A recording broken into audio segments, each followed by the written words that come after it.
सबको देखनी चाहिए। आप कहाँ से आए? आप कहाँ से मूवी देखते हुए आपको कभी लगता है भविष्य में क्या चेंजेस, शिक्षा क्या मिलती है मूवी से? शिक्षा मिलती है कि धर्म के रास्ते हम चलाते हैं और हमारे साईं हमें बहुत ज्ञान की शिक्षा दी है हमारे साईं ने, और हमारे बच्चों को भी ये मूवी देखनी चाहिए जिससे उनके अंदर अच्छे संस्कार आ जाए। क्या कभी मांस मच्छी इनका कभी सेवन करोगे? नहीं, बिल्कुल भी नहीं करेंगे। खाते का कभी उनको कहोगे जीव हत्या करनी चाहिए? नहीं करनी चाहिए। कभी संतो इनका कभी निरादा करना चाहिए? नहीं, बिल्कुल भी नहीं। आप आने वाली पीढ़ी को क्या संदेश देना चाहेंगे? मांस मच्छी नहीं खाना चाहिए।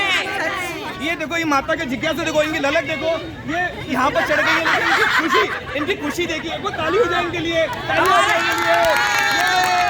हमारे सतगुरु थे, जीव हत्या नहीं करवाते थे और कोई भी मांस मच्छी नहीं खाए, ये प्रण कर लेना चाहिए। अपने बच्चों को भी सिखाना चाहिए। क्या बच्चों बड़े बुजुर्ग सबको बोलोगे मूवी देखने के लेके आए? हाँ, सबको इसके ऊपर और मूवी बनना चाहिए और 2-4 मूवी बनना चाहिए।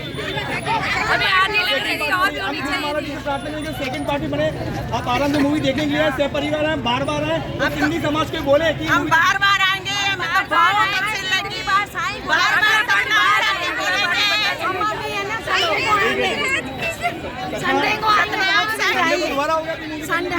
जरूर जरूर। आप ये मूवी का क्रेज देखिए, लोग बाग हो गए मूवी एक बार नहीं, 2 बार नहीं, 4 नहीं, 5 बार मूवी देखे, लेकिन चाहते हैं इनका मन नहीं भर रहा। आप मूवी देखने के बाद आपको क्या लगा कि अब क्या से क्या हो गया? अभी तक आपने सत्संग भजन ही सुने थे, आज के पर्दे पे दिखाया गया है। साक्षात साईं मिले हमको। आप सब खुश हैं?